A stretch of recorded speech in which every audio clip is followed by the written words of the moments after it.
আপনি কি ইসলামী ব্যাংকের এন্ড টু এন্ড প্রসেস সম্পর্কে জানতে চাচ্ছেন? আপনি কি কোনো ইসলামিক ব্যাংকে কাজ করছেন কিন্তু একটি স্পেসিফিক ডেস্কে কাজ করার জন্য ইসলামিক ব্যাংকিং এর অন্যান্য প্রোডাক্টস এবং অপারেশন সম্পর্কে জানার সুযোগ হচ্ছে না?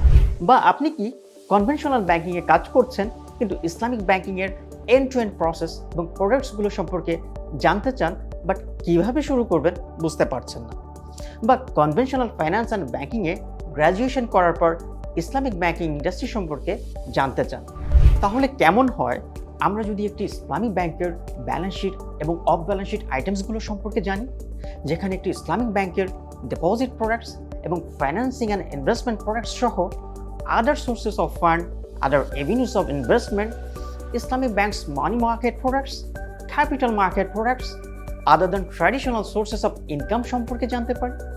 কারণ একটি ব্যাংকের সকল অ্যাক্টিভিটিসের রিফ্লেকশন ব্যালেন্স শিট অথবা অফ ব্যালেন্স শিট আইটেমসে থাকে।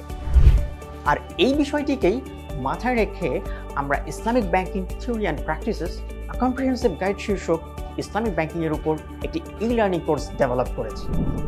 মনে রাখতে হবে, ইসলামিক ব্যাংকিং ইন্ডাস্ট্রি এগিয়ে যাচ্ছে। ভবিষ্যতে এ খাতে দক্ষতার চাহিদা আরও বাড়বে। তাই নিজেকে ইন্ডাস্ট্রির সাথে এগিয়ে নেওয়ার সময় এখনই।